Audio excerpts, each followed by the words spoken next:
اللہ تعالیٰ نے انسان کو اگر کوئی دولت دی ہے جس کی کوئی قیمت نہیں ہے، جس کی انسان قدر بھی نہیں کرتا، وہ ہے ایمان کی دولت۔ وہ دولت، وہ ایمان جس سے انسان اللہ کی معرفت حاصل کرتا ہے، اس کو جانتا ہے، اس کے ناموں کو پہچانتا ہے اور اس کے افعال کو، کیا وہ کام کرتا ہے صبح سے شام، انسان کی پوری زندگی کے اندر اگر اس کو اس چیز کا آئیڈیا ہو جائے، یہ بہت بڑی دولت ہے۔ پھر نبی صلی اللہ علیہ وسلم سے پیار، پھر فرشتوں سے معرفت، پھر جنت جہنم سے معرفت، آخرت کا کانسیپٹ، پرپز آف لائف، زندگی کا وجود، کس سے دوستی اور کس سے دشمنی، ابلیس کی معرفت کہ ابلیس کون ہے اور آدم علیہ السلام کے ساتھ اس کی کیا دشمنی تھی، قرآن کیا ہے، حدیث کیا ہے، اس زندگی کا منشور کیا ہے۔ اللہ تعالیٰ نے انسان کو اگر کوئی ایسی دولت دی ہے جس پہ اللہ تعالیٰ کہتا ہے فقط اوتیا خیرن کثیرا، تو وہ یہ دین کی معرفت ہے، وہ دین کی ہدایت۔ اور ایک جگہ پہ تو اللہ کے نبی صلی اللہ علیہ وسلم نے فرمایا من یرید اللہ بہ خیرا یفقہہ فی الدین۔ اللہ تعالیٰ اگر کسی کے ساتھ بھلائی کا ارادہ کرتا ہے تو کیا کرتا ہے؟ یفقہہ فی الدین، اسے دین کی سمجھ دیتا ہے۔ اللہ تعالیٰ قرآن میں کہاں نہیں کہتے لا یستوی الذین یعلمون والذین لا یعلمون۔ وہ جو جانتا ہے، وہ جو معرفت رکھتا ہے، وہ جو سمجھتا ہے، جس میں اترا ہوا ہے، وہ برابر نہیں ہو سکتا اس کے جو جاہل ہے، جو جانتا ہی نہیں، جو ناآشنا ہے، جو غافل ہے، جو نیندوں میں اور غفلتوں میں سو رہا ہے۔ اسی طریقے سے یہ علم ہے، یہ ایمان ہے، یہ عمل ہے، یہ دنیا کی سب سے بڑی دولت ہے۔ لیکن اگر انسان اپنے ایمان کا خیال نہ رکھے اور اس کی پرواہ نہ کرے اور اس کو ڈھیلا چھوڑ دے، اپنی زندگی کو ہلکا لے لے یا اپنی ایمان والی زندگی پر کمپرومائز کر لے، تو انسان کا ایمان بجھتے بجھتے بجھتے معصومیت کی وہ آواز، فطرت کی وہ آواز اور فطرت سلیمہ اور عقل سلیمہ کی وہ آواز اور رحمت جو اللہ نے انسان کے دل میں ایمان کی شکل میں اتاری تھی، وہ اس کے سینے سے، اس کی زندگی سے بجھتے بجھتے اسے نفاق اور کہاں کن وادیوں میں لے کے جاتی ہے کہ اس سے بڑا نقصان اور خسارہ نہیں، جو اللہ تعالیٰ کہتے ہیں والعصر ان الانسان لفی خسر۔ تو یہ شروعات کہاں سے ہوتی ہے کہ انسان میں سب سے پہلے نسیان آتا ہے عن ذکر اللہ، اللہ کی یاد سے، اللہ کی پہچان سے، اللہ کے افعال سے، اللہ تعالیٰ کے کرشموں سے، اس کے معجزات سے اور اس کی صفات سے۔ اور یہ کب ہوتا ہے؟ جب وہ اللہ کی کونی اور شرعی آیات یعنی قرآن و حدیث کے اندر جو اللہ کا ذکر ہے اور جو اس پوری کائنات میں اللہ کا ذکر ہے اور جتنے بھی مفعولات ہیں جس میں اللہ کا ذکر ہے، کیونکہ اللہ تو اپنے فعل کا فاعل ہے، مگر اگر اللہ کے کام، اللہ کے معجزے، اللہ کے کرشمے اور اللہ کی ذات کا کمال دیکھنا ہو تو اللہ کے کاموں میں دیکھیں۔ اگر آپ نے اس کا رحم دیکھنا ہے تو اس کی رحمت دیکھیں، رحمان سمجھ میں آ جائے گا۔ اگر آپ عادل کو سمجھنا چاہتے ہیں تو اس کی عدالتوں کو دیکھیں، اس کے احتسابات کو دیکھیں وہ کیسے محاسبہ کرتا ہے لوگوں کا اور کیسے بخشتا ہے لوگوں کو اور کیسے انجام تک پہنچاتا ہے۔ اس لیے مفعول کو ہی جان کے جو اللہ کے کام ہیں، جو اس نے کیے ہیں اور کرتا آیا ہے اور کر رہا ہے اور ہمیشہ کرے گا، اس سے فاعل کی معرفت ہوتی ہے، اللہ کی معرفت ہو جائے گی۔ انسان جب اللہ کے قرآن کے اندر اور اللہ کے نبی کی حدیث کے اندر سے اپنا ذہن ہٹاتا ہے، نسیان میں جاتا ہے، تو اس کے سینے کے اندر ایک ویکیوم کریٹ ہوگا جدھر اس کا علم بجھنا شروع ہو جائے گا، ایمان دبنا شروع ہو جائے گا، ایمان گھٹنا شروع ہو جائے گا۔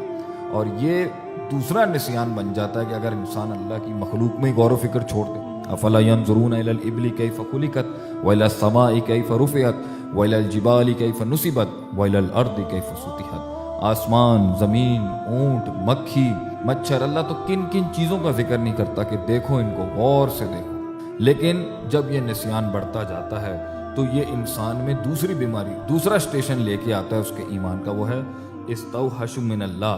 وہ اللہ سے وحشت دلاتا ہے انسان کو، اللہ والوں سے وحشت دلاتا ہے، اللہ کی باتوں سے وحشت دلاتا ہے، اللہ کے ذکر سے وحشت دلاتا ہے، اور انسان کا دل کرتا ہے میں بھاگ جاؤں، جب بھی دین کی باتوں میں بھاگ جاؤں، مالک کا ذکر ہو میں بھاگ جاؤں، قبر کا ذکر ہو میں بھاگ جاؤں، میں دور ہو جاؤں، مجھے اس کی طرف کوئی ترغیب نہیں ہو رہی، میرا دل نہیں مانتا ان کو سننے کا۔ اور یہ آہستہ آہستہ بڑے دین والے اور جو دین کی طرف کوشش کر رہے ہیں، سب کے ساتھ یہ ایسا ہوتا ہے، ہم اور آپ سبھی اس کا شکار ہو جاتے ہیں اور انسان میں یہ وحشت پیدا ہوتی ہے۔ And at the same time اسی لمحے اور انہی اوقات اور انہی لحظات اور انہی دنوں اور انہی ایام میں رغبت الی دنیا بھی شروع ہو جاتی ہے کہ انسان کو دنیا سے رغبت ہو جاتی ہے، اسے دنیا کی وہ چیزیں جو اللہ سے دور کرتی تھیں اس میں اس کا دل لگنا شروع ہو جائے گا، اسے محبت ہونا شروع ہو جائے گی، اسے ان کی طرف ایک دلی کشش محسوس ہوگی،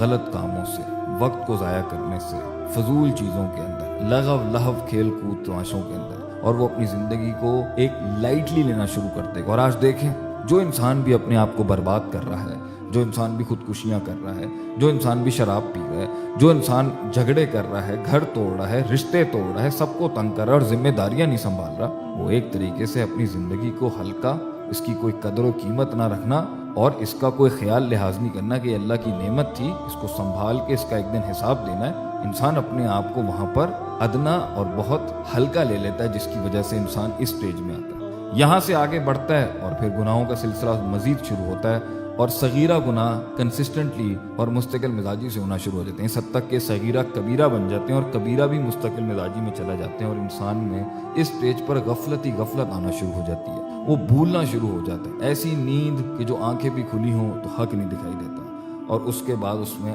آخرت کا نسیان شروع ہو جاتا ہے، اسے آخرت یاد نہیں رہتی، اسے اللہ یاد نہیں رہتا، اسے